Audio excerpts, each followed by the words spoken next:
Hi, today is March 27th, 2023, and here are my poems for the day. The first one is poem number 517 for the year, Momentary Moments. The night before last, my daughter and I watched part one of Martin Scorsese's documentary about George Harrison, which is called Living in the Material World. For me, it was a rewatch. For her, it was her first experience watching a film by Martin Scorsese. Perhaps it was an odd one to start with, but I consider Scorsese to be very underrated as a documentarian.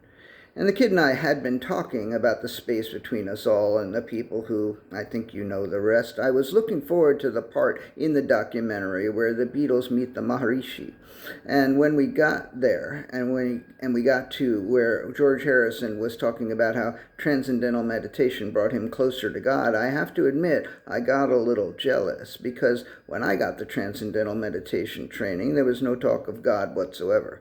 I am an atheist who is very interested in what people experience when they experience God.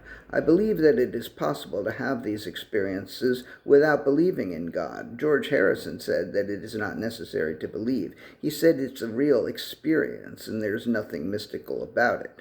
It's real. I believe I have had small glimpses of whatever it is. Momentary moments of transcendence, but chasing after transcendence may be as futile as chasing the dragon. It may be possible to run toward transcendence and catch it, but I've never done it. Poem number 518, Chasing the Dragon. Chasing the dragon has at least two meanings. One definition refers to a particular way to smoke heroin. The other one, the one I'm thinking about, is that thing of when you try to get back to that first blissful experience that you had the first time you took a drug. I don't think it is specific to heroin, and I've never done heroin, and I've never had a first experience with any drug that proved to be incapable of being surpassed. So I haven't chased the dragon in either of those ways. But one thing I have hoped for that hasn't happened for me. I have hoped that at some point, since I gave up all drugs, that I might experience an equal or greater level of transcendence than what I believe I experienced with mushrooms and LSD. I had experiences with those two drugs, and I don't believe that they were fake, but I don't want any more LSD or mushrooms ever. And I have never had ayahuasca, and I don't want that either. An avant-garde composer named Phil, not Philip Glass, once told me that he had far more and far deeper psychedelic experiences sober than he had ever had on drugs. That has not been my experience, and I don't think that it's because I did better drugs than Phil. I think it's because I'm missing something. So I keep trying to chase without chasing, because I believe it's accessible to everyone without drugs. I heard George Harrison say that in the 70s before he got all fucked up on cocaine and alcohol, and I believe him. To paraphrase Harrison, quoting the Tao Te Ching in The Inner Light, maybe the way is to chase without chasing.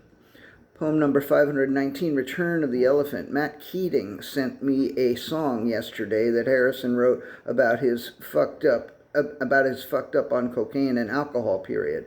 Matt had read the first of yesterday's poems, poem number 510, The Elephant in the Room, and saw my reference to Harrison in the last of yesterday's poems, and they must have brought to mind this verse from Simply Shady. Before the bottle hit the floor and I had time to think, I was blinded by desire, the elephant turned pink. To which I can only say, as I often do about so many things, fuck yes. Poem number 520, Burning. It's kind of a shame that the word hipster has a different meaning than it used to, because although I don't think I'm one of the best minds of my generation, and while I don't think I've been or will be destroyed by madness, I do like to think of myself as an angel-headed hipster burning for the ancient heavenly connection to the starry dynamo in the machinery of night. I may not be a hipster, but I think my head can be angelic. I think I am burning for the ancient heavenly connection to the starry dynamo. All that shit sounds like me. I don't think I'm chasing a dragon. I think I'm burning on my own. That is not to say I have all or most or even a decent amount of answers to the questions. I don't even know what all of the questions are. Poem number 529, The Machinery of Night. I met Allen Ginsberg a number of times, but I was just a stupid fanboy.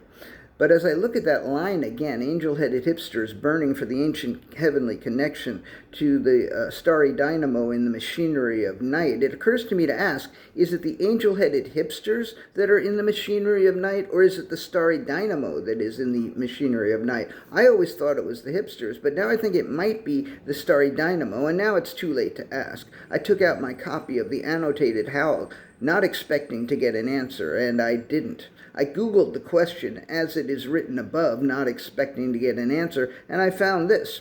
One interpretation of this line is that Ginsberg's beautiful, angel-headed friends yearn for symbolic, meaningful visions and connections to something greater, burning for the ancient heavenly connection, while they endure the cold-hearted banality of routine evenings, the machinery of night. That quote is basically the way I always interpreted the line. But I don't know who it is that wrote this interpretation. It's just a random study guide. I know it's 2023, and I could just throw the question into a chatbot or something, but I'm a little old-fashioned, and I think I've explored the question about as much as I want to. It is something I should have asked Allen Ginsberg when I had the chance. Poem number 522, Indictment. I saw a post today, oh boy. A person I follow who I have never met reposted something from an Instagram account called Women Who Lead Empires. Here is the quote. I owe it to myself to look the best I've ever looked, make more money than I've ever made, and love myself more than I ever did. I almost commented, you are beautiful no matter how you look, and you are rich no matter how much money you have. This all looks like samsara to me. But I didn't comment. Then I almost sent it as a message, but I didn't send the message either. Instead, I decided to write this poem in order to publicly indict myself as a judgmental, sanctimonious, preachy son of a bitch. And the last poem for the day is poem number 523, The Starry Dynamo. Now, where was I? Oh, yes, the Starry Dynamo. Last week, I took a bunch of pictures of the sunset. I posted one of the very pretty ones that looked like a sunset. But among those pictures, there was one I took that doesn't look like a sunset at all. It looks like something that's burning. It looks like the inner light. It looks like it could be the cover of this month's Kindle book of daily poems. It looks like it could be called the Starry Dynamo. Like if you were connected to the starry dynamo after burning for that ancient heavenly connection. Yes, that's what it looks like. The starry dynamo. Fuck yes. Okay, that's it. Thank you again. Thank you again. Thank you again. Thank you again. I appreciate you.